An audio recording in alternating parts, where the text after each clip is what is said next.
Hi hello வணக்கம். எல்லோரும் எப்படி இருக்கீங்க? நாங்கள் நல்லாயிருக்கோம்.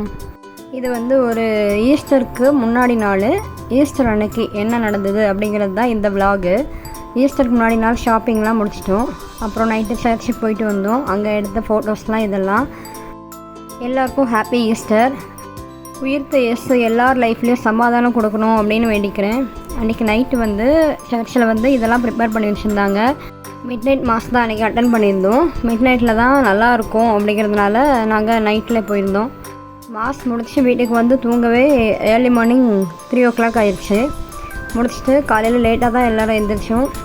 பிரேக்ஃபாஸ்ட் சாப்பிட்டோம். அப்புறம் 3 o'clock மேலே லன்ச் சாப்பிட்லாம் அப்படின்னு சொல்லிட்டு கிளம்புனோம்.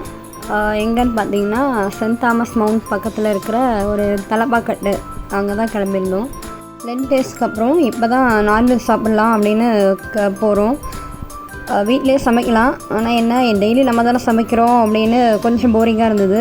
இல்லை கொஞ்சம் வெளியே போய் சாப்பிட்லாம் அப்படின்னு. அதனால் நான் தான் வெளியே தான் இன்றைக்கி கண்டிப்பாக போகணும் அப்படின்னு சொல்லி கேட்டிருந்தேன். பாப்பா போகிற வழியிலே தூங்கிட்டாங்க.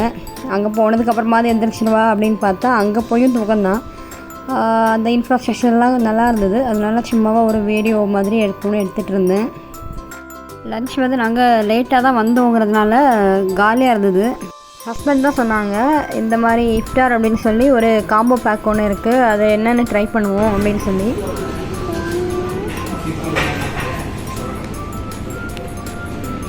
தம்பி சீக்கிரமாக ஆர்டர் பண்ணுங்கள், சீக்கிரமாக ஆர்டர் பண்ணுங்கள். லட்டு எங்கே போனாலுமே சிக்கன் ஃப்ரைட் ரைஸ் தான் கேட்பார். வேறு எல்லாமே செகண்டரி தான். ஃபஸ்ட்டாக போனோன்னு சிக்கன் ஃப்ரைட் ரைஸ் தான் அவனை எப்போவுமே கேட்குறது. பாப்பா தூங்கிட்டே இருந்தா, அதனால் அவளை டைவர்ட் பண்ணுறதுக்காக முன்னாடி டிவி ஒன்று ஆன் பண்ணி வச்சுருந்தாங்க. அதில் அவங்களோட டிஷ் எல்லாமே எப்படி செய்கிறாங்க அப்படிங்கிற மாதிரி ப்ரிப்பரேஷன் மாதிரி பண்ணிகிட்டு இருந்தாங்க. பரோட்டா, சிக்கன் ஃப்ரைட் ரைஸ், அது மாதிரி ஒன்று ஒன்றா வந்துட்டு இருந்தது. அதை பார்த்துட்டு அப்படி டைவர்ட் ஆவா அப்படின்னு சொல்லி அவளை அந்த பக்கம் ஆப்போசிட் சைடில் மாற்றிட்டு அதுக்கப்புறமா ஆர்டர் பண்ணோம். ஃபஸ்ட்டு பாப்பா சிக்கன் லாலிபாப் வேணும்னு சொல்லி கேட்டிருந்தா, அதனால் சிக்கன் லாலிபாப் கேட்டிருந்தோம். அதான் உனக்கு பிடிக்குமா? சாப்பிடவே இல்லை. நல்லா இருக்கடா. அப்பா குளிருதுன்னு சொல்லிகிட்டே இருந்தா. அப்புறம் சூப்புக்காக நானும் மாமா வெயிட் பண்ணிகிட்டு இருந்தோம். தம்பி பாப்பா லாலிபாப் சாப்பிட்டுட்டு இருந்தாங்க. அதுக்கப்புறம் இந்த பாக்ஸ் கொண்டு கொடுத்தாங்க. இதில் என்ன இருக்குன்னா biryani kuska, parotta, chicken gravy, bread halwa, mutton கோலா உருண்டை, சிக்கன் 65, இது மாதிரி வாட்டர்மெலன், அப்புறம் டேட்ஸ், இதெல்லாம் வச்சுருந்தாங்க. எக்ஸ்ட்ராவாக மாசா வச்சுருந்தாங்க. பாட்டில் இருக்கிற மாதிரி மினி பாட்டில் பிரியாணி இல்லை, ஒரு கம்பார்ட்மெண்ட்டில் பிரியாணி கொஞ்சம் வச்சுருந்தாங்க. குஸ்கா பிடிச்சிருக்கா? என்னம்மா பிடிச்சிருக்கா? அஜித் படம்னா உசுறு அந்த ஃபீலிங். பாப்பாக்கு எது பிடிச்சிருக்கு? எல்லாமே பிடிச்சிருக்கா? சூப்பர். டேஸ்ட் வைஸ் எல்லாமே அல்டிமேட். எதுவுமே நல்லா இல்லைன்னா சொல்ல முடியாது, எல்லாமே சூப்பராகவே இருந்தது. பாப்பாவும் தம்பியும் ரொம்பவே என்ஜாய் பண்ணி டான்ஸ் ஆடிக்கிட்டே சாப்பிட்டுட்டு இருந்தாங்க. பாப்பா அதில் பேக்கேஜில் இருந்த ஒரு பரோட்டா மட்டும் எனக்கு போதும்னு சொல்லிட்டா.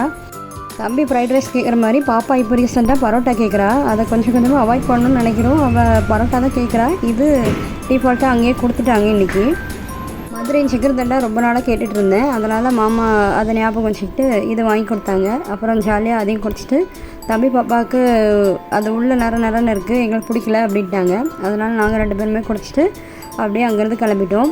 இங்கே முடிச்சுட்டு அப்படியே நாங்கள் சென்ட் தாமஸ் மவுண்ட் போகலாம் அப்படின்னு தான் பிளான் பண்ணியிருந்தோம். இப்போ பாப்பா முடிச்சிட்டாங்க. ஃப்ரெஷ்ஷாக பேசிக்கிட்டே ஜாலியாக வந்துட்டு இருந்தாங்க. சென்ட் தாமஸ் மவுண்ட் வந்துட்டோம். பரங்கி மலைன்னு சொல்லுவாங்கள்ல, அந்த சென்ட் தாமஸ் மவுண்ட் தான் வந்திருக்கோம். இப்போது ரொம்ப நாளாக கேட்டுகிட்டு இருந்தோம் அந்த மலை மேலே இருந்துட்டு ஃப்ளைட் பார்க்கணும் அப்படின்னு. சின்ன வயசில் அடிக்கடி வருவோம். இப்போ கொஞ்ச நாளாக வர முடியல, ஸ்கூலு அது இதுன்னு ரொம்ப பிஸியாக இருக்கனால வர முடியல. பாப்பா தம்பிக்கு தெரியாது இங்கே தான் வரும்னு. திடீர்னு கூட்டிகிட்டு வந்தோடனே ரொம்பவே குஷி ஆகிட்டாங்க. போஸ் கொடுமான்னு சொன்னேன், ஒரு பேச்சுக்கு சொன்னேன். அவங்க கொடுத்த போஸுக்கு ஃபோட்டோ எடுக்க முடியல, அவ்வளோ போஸு. மேட்சிங் கான்செப்ட் ரொம்ப நாளாகவே ஃபாலோ பண்ணிகிட்ருக்கோம். நானும் மாமாவும் ஃபஸ்ட் டே மீட் பண்ணும்போது 2 பேரும் சேம் கலரில் ட்ரெஸ் பண்ணியிருந்தோம். அதனால் அதில் ஒரு இன்ஸ்பிரேஷன்னால் இன்னும் வரைக்கும் நாங்களும் மேட்சிங்காக வரும், பிள்ளைங்களுக்கும் அப்படி ஃபாலோ பண்ணிகிட்ருக்கோம். இப்போ வாங்குறதெல்லாம் ஓரளவாக மேட்சாக தான் வாங்கிட்டுருக்காங்க மாமா கூட. எல்லாருமே ரொம்ப கேஷுவலாக நடக்கிற மாதிரி இருக்கும். எனக்கு என்னவோ நான் தான் மலையில் அப்படி பிடிச்சி ஏறுற மாதிரியே இருக்கும் எப்போ போனாலுமே. மேலே ஏறினதுக்கப்புறம் கிளியர் வியூ நல்லாவே தெரியும். சின்ன வயசில் எங்களுக்காக அப்பா வாங்கி கொடுத்த அந்த பைனாக்குலர் வந்து ரொம்ப நாளாக வீட்டில் இருக்குது. அதை யூஸ் பண்ணணும் அப்படிங்கிறதுக்காக இன்றைக்கி எடுத்துகிட்டு போயிருந்தோம். ஒரு 2-3 ஃப்ளைட் பார்த்தோம். அதுக்கப்புறம் எனக்கு செம்ம கால் வலி. சரி நான் போய் உட்காடுறேன் அப்படின்னு அங்கே ப்ரேயர் வேறு ஸ்டார்ட் பண்ணிட்டாங்க. கரெக்டாக நாங்கள் மேலே ஏறும் தான் ஸ்டார்ட் பண்ணாங்க. சரி அப்படின்னு சொல்லிட்டு நான் அங்கே போயிட்டேன். சரி நான் அங்கே உட்காந்துருக்கேன், நீங்கள் வாங்க அப்படின்னு சொல்லிட்டு. ரொம்ப நேரமாக ஃப்ளைட் பார்க்குறாங்க. ஆனாலும் அவங்களுக்கு போர் அடிக்கவே இல்லை. நானும் வெயிட் பண்ணி பார்த்தேன். ரொம்ப நேரமாக வரவே இல்லை. அதுக்கப்புறம் கொஞ்சம் நேரத்துக்கு அப்புறம் கூப்பிட்டு வந்தாங்க.